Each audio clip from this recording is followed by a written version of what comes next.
Hello दोस्तों, आपका स्वागत है हमारे चैनल एजुकेशनल क्रांति में। आज 22 जून है और 22 जून के करंट अफेयर की ओर चलेंगे। इससे पहले कुछ मोटिवेशनल क्वेट जान लेते हैं। मुश्किलों को कुछ इस तरह से टक्कर दो कि जीतो तो भी इतिहास रचो और हारो तो भी इतिहास रच दो। तो दोस्तों, आपको मुश्किलों से ऐसे लड़ना है कि आप इतिहास बन जाओ। इसी के साथ पहले कल का करंट अफेयर रिवाइंड कर लेते हैं। हमारा कल का पहला क्वेश्चन था, JSW सीमेंट के ब्रांड एम्बेसडर किसे बनाया गया, और यह बनाया गया है BCCI प्रमुख सौरभ गांगुली जी और सुनील छेत्री जी, जो कि राष्ट्रीय फुटबॉल टीम के कप्तान हैं। इसके अलावा यदि आप जानते हैं तो JSW स्टील के भी ब्रांड एम्बेसडर हाल ही में ऋषभ पंत जी को बनाया गया था। विश्व शरणार्थी दिवस यह कब मनाया गया? यह मनाया गया 20 जून को। BPR विट्ठल जी, इनका हाल ही में निधन हो गया है और ये एक प्रमुख अर्थशास्त्री थे। हाल ही में national institute of public finance and policy के नए अध्यक्ष किसे बनाया गया, और यह बनाया गया उर्जित पटेल जी, जो कि पूर्व में गवर्नर रहे हैं, RBI के गवर्नर रहे हैं। अब चलते हैं आगे। BMW ने इंडिया ग्रुप का अध्यक्ष किसे बनाया है, और यह बनाया है विक्रम पवाह जी को, जिनको जो है अतिरिक्त प्रभार दिया गया है। ये पूर्व में ऑस्ट्रेलिया और न्यूजीलैंड के भी अध्यक्ष रहे हैं। TS वेदर नाम का एक ऐप है, इसे किसके द्वारा लॉन्च किया गया है? इसे लॉन्च किया है तेलंगाना सरकार द्वारा, जो कि मौसम की निगरानी करेगा। हमारा कल का क्वेश्चन था, विश्व शरणार्थी दिवस की थीम क्या थी, और इसकी थीम थी एवरी एक्शन काउंट्स, और इसका जवाब दिया हमें तिवारी जी ने। इन्हें बहुत बहुत बधाई और शुभकामनाएं। ऐसे ही हमारे साथ नियमित बने रहें। और यदि आप इन सारे क्वेश्चनों को डिटेल में जानना चाहते हैं तो आपको आई बटन पर एक वीडियो मिल जाएगा, उसे आप जरूर देख लीजिएगा। इसी के साथ चलते हैं आज के क्वेश्चन की ओर। आज का हमारा पहला क्वेश्चन, किर्गिस्तान के नए पीएम किसे बनाया गया? हाल ही में यदि आप हमारे साथ रेगुलर जुड़े हैं तो हमने आपको बताया था, मुखमल्द कली अविल गजीएव, इन्होंने इस्तीफा दे दिया था। और इन्होंने इस्तीफा किसके कारण दिया था? इन पर एक वहाँ का राष्ट्रीय रेडियो फ्रिक्वेंसी का असाइनमेंट है, जिसमें इन पर जो है आपराधिक मामला चल रहा था। उसके कारण इन्होंने इस्तीफा दे दिया है, जो कि 2018 में ये पीएम बने थे। उसके बाद इन्होंने अब इस्तीफा दे दिया था। तो नए पीएम बनाना था, तो नए पीएम इन्होंने बनाए हैं कोबातबेक बोरोनोव को यहाँ के नए पीएम बनाया गया है। अब कुछ और पीएम को देख लेते हैं जो कि हाल ही में बनाए गए हैं, जैसे डेनिस सिंगल जी को जो है हाल ही में ही यूक्रेन का पीएम बनाया गया है। जेनत जानसा जी को जो है हाल ही में ही स्लोवेनिया जिसकी राजधानी लिज्बुल है, इसके पीएम हाल ही में ही बनाया गया है। और जेसिंडा अर्डन, इनके बारे में कुछ ज़्यादा जान लेते हैं। यह भी पीएम है न्यूजीलैंड की और 39 साल की हैं। 39 साल की जेसिंडा अर्डन जी सबसे लोकप्रिय पीएम हैं यहाँ की। 40 पीएम हुए हैं, उनमें से सबसे लोकप्रिय पीएम रही हैं। और यह एक ऐसी दूसरी महिला पीएम है जिन्होंने इस पद पर रहते हुए बच्चे को जन्म दिया है, और साथ ही 3 माह के बच्चे को संयुक्त राष्ट्र अधिवेशन में शिरकत भी की थी। अब चलते हैं आज के अगले क्वेश्चन की ओर। अंतर्राष्ट्रीय योग दिवस 2020 की थीम क्या थी? और इसकी थीम रही योगा फॉर हेल्थ, योग एट होम, क्योंकि आप कोरोना वायरस चल रहा है, सभी घर में ही रहें, तो घर में ही रहकर योगा करें, यह इस बार की थीम रही। और इस योगा दिवस को जो है हमारे मोदी जी ने सन 2014 में जो है महासभा के सामने रखा, और 2015 में इसको मनाया गया। 2015 से रेगुलर मनाया जा रहा है 21 जून को, और छठवीं बार इस बार मनाया गया। इसी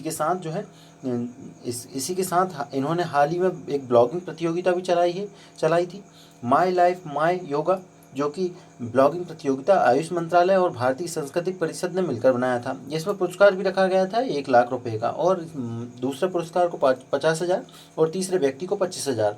इसी के साथ देख लेते हैं 2019 में जो है योगा दिवस की थीम क्या थी, यह भी हमारे लिए इम्पोर्टेंट हो जाती है। तो यह थीम थी क्लाइमेट एक्शन, क्लाइमेट एक्शन, यह 2019 की थीम थी। इसी के साथ अब चलते हैं अगले क्वेश्चन की ओर। विश्व संगीत दिवस, विश्व संगीत दिवस कब मनाया गया, और इसे मनाया गया है 21 जून को। आप 21 जून को जो है योगा के साथ संगीत सुन सकते हैं। और साथ ही इसको सबसे पहले 1982 में मनाया गया था। 1982 में पेरिस में इसे मनाया गया। कोविड-19 के कारण इस साल उसे उस तरीके से नहीं बनाया जा सका है। और साथ ही जो है आपका 21 जून को ही आपका विश्व हाइड्रोग्राफी दिवस भी मनाया जाता है, जो कि जिसकी थीम इस बार रही hydrography enabling autonomous technology. Hydrography जो है जल से संबंधित है, जल आपके जल विज्ञान से संबंधित है। इसी के साथ कुछ और दिवस मनाए गए, उनको देख लेते हैं। जैसे 20 जून को आपको हाल ही में कल ही बताया गया है, जैसे विश्व शरणार्थी दिवस, इसकी थीम जो थी एवरी एक्शन काउंट, जिसका आंसर भी हमें तिवारी जी ने दिया है। 18 जून को जो है मास्क दिवस मनाया गया, जो कि कर्नाटक के द्वारा मनाया गया। और इसके साथ ही जो है ऑटिस्टिक प्राइड डे भी मनाया गया है। ऑटिस्टिक एक प्रकार की बीमारी है, उसके लिए प्राइड दिवस भी मनाया जाता है। 17 जून को आपका मरुस्थल और सूखा दिवस मनाया गया। 17 को खतरा होता है, तो मरुस्थल का खतरा। इसी के साथ चलते हैं अगले क्वेश्चन की ओर। फोर्ब्स रियल टाइम बिलियनियर की सूची जारी की गई। इसमें मुकेश अंबानी जी ने कौन से स्थान पर आ गए हैं, और इस सूची में जो है मुकेश अंबानी जी 9वें स्थान पर आ गए हैं। मुकेश अंबानी जी यह रिलायंस इंडस्ट्री के अध्यक्ष हैं, और टॉप 10 की जो लिस्ट जारी हुई है इसमें जो है ये 9वें स्थान पर आ गए हैं। इसी के साथ जो है इन पर अब शुद्ध संपत्ति जो है 9 लाख करोड़ हो गई हैं। इसी के साथ इस सूची में और कौन कौन किस स्थान पर रहा उसको देख लेते हैं। जेफ बोजेस जी यह रहे पहले स्थान पर, जो कि अमेजॉन के फाउंडर हैं। इसी के साथ बिल गेट्स जो है दूसरे स्थान पर रहे, जो कि आपके माइक्रोसॉफ्ट के फाउंडर हैं। और मार्क जुकरबर्ग जी, जो कि आपके फेसबुक के फाउंडर हैं, और यह रहे चौथे स्थान पर। इसी के साथ जो मुकेश अंबानी जी हैं, इनके नीचे 10वें नंबर पर रहे आपके गूगल के लेरी पेज। अब चलते हैं अगले प्रश्न की ओर।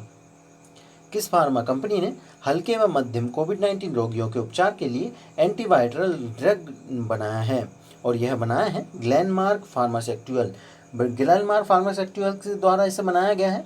और इस ब्रांड का नाम जो है फेवीफ्लू रखा गया है। एंटीवायरल ड्रग फेविपिवर लॉन्च किया है, और इसके साथ ही जो है 19 जून को इसका ड्रग का जो है अनुमति भी ले ली है, इसके निर्माण और वितरण की। इसकी कीमत हाल ही में जो है 103 रुपये की एक गोली बताई जा रही है। अब चलते हैं अगले प्रश्न की ओर। कोरोना बॉर्न ऐप यह किसके द्वारा लॉन्च किया गया, और इसे लॉन्च किया है जर्मनी के द्वारा।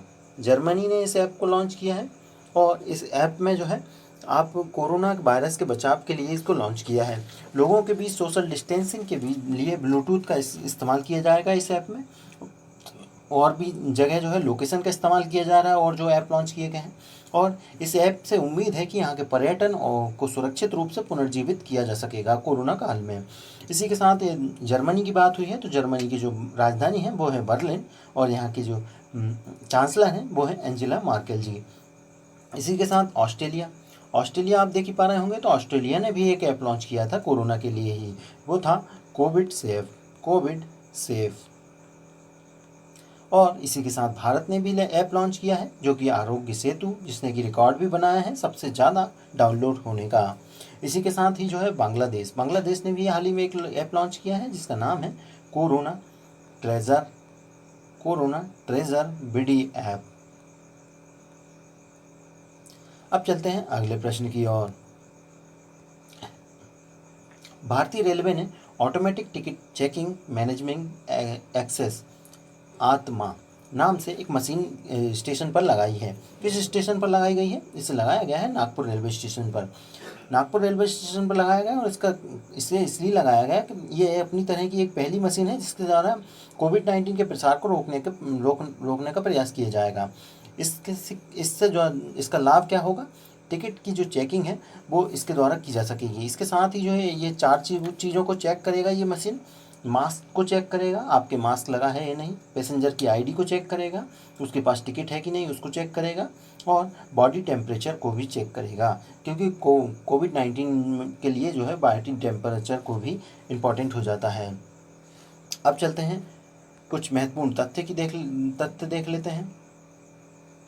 अंटार्कटिका में 68 मिलियन वर्ष पुराना अंडा का जीवाश्म मिला है, और इस जीवाश्म को जो है आप देख ही पा रहे होंगे, ये है वो जीवाश्म है फुटबॉल की आकृति का, और इस जीवाश्म को जो है चिली के संग्रहालय में रखा गया है। फिलहाल इसे चिली के संग्रहालय में रखा गया है। इसका नाम जो है द थिंग रखा गया है।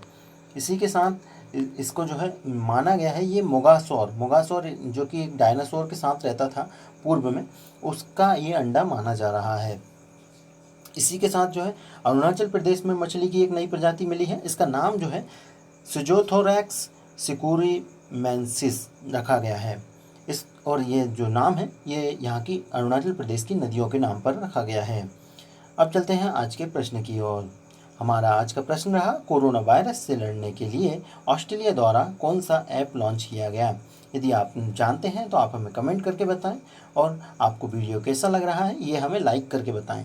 और साथ ही जो है आपको यदि हमारा वीडियो अच्छा लग रहा है तो आप अपने दोस्तों तक व्हाट्सएप, फेसबुक, टेलीग्राम पर सेंड करें या शेयर करें। इसी के साथ ही आपको क्विज भी मिल जाएगा जो कि आपको डिस्क्रिप्शन बॉक्स में मिल जाएगा, जिससे आप जो है अपना रिवीजन भी कर सकते हैं।